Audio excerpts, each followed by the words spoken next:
한 주간에 핫했던 사건, 사고나 과거 이슈 사건을 패널과 함께 다시 한번 되짚어보는 현장 그 사건입니다. 유명 BJ를 동원해 100억 원대의 도박판을 벌인 일당이 경찰에 붙잡혔습니다. 이들은 도박에서 번 게임 머니를 환전해 차익으로 수억을 부당하게 벌었습니다. 자, 스튜디오에 법무법인 금성의 이승훈 변호사 모시고 자세한 이야기 나눠보도록 하겠습니다. 안녕하십니까? 안녕하십니까? 네. 제가 인터넷상의 도박은 사건으로 많이 접해봤는데 이번 사건은 좀 특이한 것 같습니다. 좀 다르죠? 그렇습니다. 저도 이런 사건들을 많이 접해봤는데 이 경우는 처음인 것 같아요. 어떤 경우냐면 BJ가 게임을 합니다. 이 N사의 포커 게임을 하는데요. 이 자신들이 잘한다고 하면서 사람들한테 방송을 하는 겁니다. 그럼 시청자들이 보면서 여기 빠지지 않습니까? 그러면서 자신들이 게임을 하면서 게임 머니를 넣는데 여기에 대해서 시청자들에게 같이 하자고 합니다. 제가 게임을 하는데 그 승부에 참여하라. 유도를 시키는 건가요? 그렇습니다. 그러면서 환전상을 소개해 줍니다. 연락처도 소개해 주고요. 그래서 환전상들은 이 시청자들한테 연락이 오면 돈을 받고 게임 머니가 있지 않습니까? 이 게임 머니를 BJ에게 주는 겁니다. 그러면 BJ가 대신 게임을 하면서 베팅을 하는 겁니다. 그래서 BJ가 이기면 이 시청자도 이기는 거고요. BJ가 지면 시청자도 돈을 다 잃는 겁니다. 대신 도박을 시키는 거네요. 그럼. 대신 도박입니다. 이런 경우는 뭐 좀 드문 케이스죠. 네. 제가 게임을 좋아하지 않아서 그런지 도박을 안 해서 그런지는 잘 모르겠는데 참 이해가 잘 되진 않아요. 지금 변호사님 얘기를 들었는데도 이게 BJ라는 게 브로드캐스트 자키를 얘기하는 건가요? 네, 그렇습니다. 어떤 역할을 하는 거예요? 요즘에 1인 방송 같은 거 많이 하잖아요. 그렇죠, 그렇죠. 예를 들어서 게임을 잘하는 사람들은 게임을 하는 걸 직접 방송해서 시청자들이 보게 하고 굉장히 많은 팬들을 가지고 있습니다. 아, 일종의 유튜버 같은 건가요? 그렇습니다. 네, 네. 그래서 이 경우도 이제 N사의 포커 게임을 굉장히 잘하는 친구들이었던 것 같습니다. 이 BJ 자키 2명이었는데요. 얘들이 게임을 하면서 실제 그걸 방송하고 시청자들이 굉장히 관심 있게 보니까 본인도 유명세를 타고 게임도 홍보하고 서로 위인하게끔 처음엔 그렇게 등장한 거군요. 그렇습니다. 그러면서 지금 이런 불법적인 환자를 통해서 돈까지 번 겁니다. 이게 지금 환전상이 등장하고요. BJ가 등장하고요. 좀 이 용어를 정확하게 지금 이 사건 접하면서 알게 됐는데 네. 역할 분담이 좀 있었다면서요? 네, 어떤 식으로 역할을 그렇습니다. 하는 거죠? 일단 BJ가 게임을 합니다. 그리고 이 게임을 하려고 하면 게임 머니가 필요합니다. 근데 현금으로는 할 수 없어요. 왜냐하면은 이게 우리 게임 산업 진흥에 관한 법률이나 시행령에 제한 규정이 있어요. 게임을 너무 많이 해가지고 돈을 너무 많이 잃을 수 있잖아요. 그래서 한 달에 50만 원만 결제를 할 수 있고요. 하루에 10만 원까지 할 수 있고요. 한 번 베팅에 한 번 판에 5만 원까지 베팅을 할 수 있습니다. 그러니까 5만 원이라든가 액수가 낮을 때는 중독성이라든가 사행성 등이 많이 떨어져요. 그럼 50만 원을 다 결제하고 나서 다 잃으면 이제 할 것도 없잖아요. 그렇죠. 그렇기 때문에 바로 돈을 많이 도박할 수 있는 것이 중요한데요. 이 환정사항들이 그 역할을 해준 겁니다. 그러니까 원래는 회수 제한이 있는데 네. 그런 것들을 중간에 회수 제한이 있기 때문에 이런 것들을 불법적으로 조금 환전을 더 해주고 회수 제한을 풀어버릴 수 있는 그런 역할들을 이제 환전상이 했다는 거고요. 네. 그런데 이제 어떻게 이게 문제가 됐냐면 게임 업체에서 무료 재화를 나눠줍니다.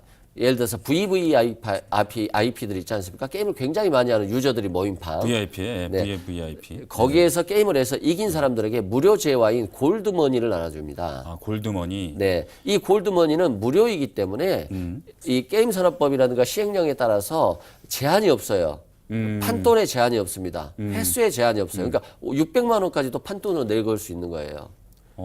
그렇지만 이 골드머니를 결과적으로는 다시 사이버머니로 바꿔주기 때문에 결국에는 현금화 시킬 수 있는 거예요. 그러니까 다시 한번 좀 정리를 하면 이 도박이라는 것 자체가 그 인터넷상의 도박 같은 경우는 제한이라든가 베팅 제한이 있기 때문에 횟수 제한이라든가 이런 것들이 있기 때문에 사실 계속적으로 할 수가 없기 때문에 그래도 그나마 좀 제한이 되는데 이걸 횟수라든가 그런 베팅 제한을 아예 이렇게 없애버리면 중독성이 더 강해진다. 그렇죠. 그래서 그런 것들을 유도했다. 그런 말씀이신 거예요. 예, 돈을 잃으니까 더 흥분해서 더 하게 되는 거죠. 더 큰 돈을 잃으니까. 그래서 그러면 지금 이 환전상은 돈을 어떻게 번 겁니까? 그렇게 해서 중간에 네, 환전상들은 이제 100만 골드를 21만 원에 사와요. 유저들한테. 그래서 22만 원에 팝니다. 아, 한 5%의 5%의 수익이고요. 다시 이제 이 게임에 참여했던 사람들이 다시 이제 돈 현금화 시켜야 하잖아요. 다시 이 골드머니를 환전상한테 다시 또 되팝니다. 그때 또 5%의 수익을 얻는 겁니다. 그러면 총 10%의 차익을 그렇습니다. 받는 거네요. 그래서 월 1억 원 정도의 수익이 난 겁니다. 많이 벌었네요. 네, 그렇습니다. 그리고 그 한 2,500만 원 정도를 BJ들한테 준 겁니다. 왜 준 건가요? 게임하면서 그 환전 상태를 소개시켜 줬기 때문에. 이런 식으로 시스템이 들어갔기 때문에 뭐랄까 굉장히 그 중독성이 강할 수밖에 없었을 것 같은데 네. 이런 것들이 어떻게 그동안의 판례라든가 사례로 봤을 때 이런 비슷한 것들이 좀 있나요? 예, 굉장히 많습니다. 우리 예전에는 과거 이런 게임들이 많이 있었지 않습니까? 우리 게임장이 있었잖아요. 그 게임장에서도 가면 그 사이버머니를 놓고 사이버머니를 받아와야 되는데 다 현금 아저씨 환전을 해줬거든요. 그러다 보면은 사람들이 사행성에 빠져들잖아요. 그다음에 또 그때도 판돈이라든가 이런 제한이 있었어요. 또는 그 당첨 횟수 이런 것들이 연타로 계속해서 당첨이 되는 겁니다. 큰 돈을 벌 수 있는 구조를 만들어주는 거죠. 그러면 이제 게임에 더 빠지게 되는 겁니다. 몰입할 수밖에 없는 거죠. 근데 그런 사람들이 결국엔 게임산업법에 따라서 환전으로 처벌이 되고 기계 조작 변조로 처벌이 되는 겁니다. 이런 경우가 뭐 굉장히 많습니다. 이게 결국엔 이제 범죄지 않습니까? 적용 네. 법조가 어떻게 되죠? 예, 이제 불법 환전이기 때문에 환전 자체가 불가능한 거기 때문에 게임 산업에 관한 법률에 따라서 5년 이하 징역이나 5천만 원 이하의 벌금에 처하고요. 또 이게 상습 도박에 해당하기 때문에 3년 이하의 징역이나 2천만 원 이하의 벌금에 처합니다. 또 이런 수익금들, 굉장히 이 사람들이 수익을 많이 받지만 이 수익금은 모두 몰수되고요. 또 추징이 됩니다.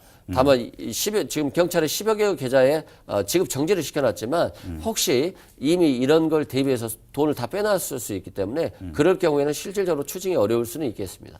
이 실제적으로 환전을 한 것도 이제 위법이지만 불법 환전을 유도한 것도 불법 아니겠습니까? 그렇습니다. 그건 어떻게 그래서 BJ들도 똑같이 게임산업진흥에 관한 법률에 따라서 불법 환전의 공범이 되는 거고요. 상습 도박죄가 처벌됩니다.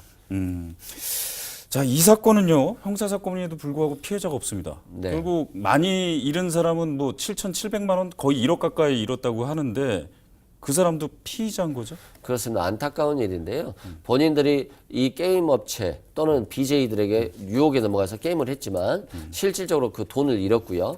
그리고 또 자신들까지도 처벌이 된다는 것. 그리고 최근 신고 제도에 포상금 제도가 있어요. 아, 파파라치 제도가 있나요? 이것도? 그렇습니다. 어떤 식으로 이루어지는 거예요? 그래서 실제 이런 불법으로 골드머니를 환전해 주는 경우에는 그 게임사에다 신고할 수도 있고요. 경찰이나 수사기관에 신고할 수도 있습니다.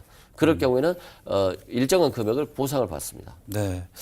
자, 지금까지 쭉 얘기를 좀 들어봤는데요. 이 도박이라는 게 사실 과격하게 얘기하면은 이런 얘기도 있잖아요. 한쪽 팔을 자르면 다른 팔로 도박을 한다 할 정도로 중독성이 강한 거기 때문에 처음부터 이제 빠져드는 것 자체를 좀 안 해야 될 것 같고 또 정부에서는 이런 그 제도적인 좀 예방할 수 있는 도박을 예방할 수 있는 제도적인 책도 좀 마련을 해야 될 것 같습니다. 말씀 감사합니다. 네, 감사합니다.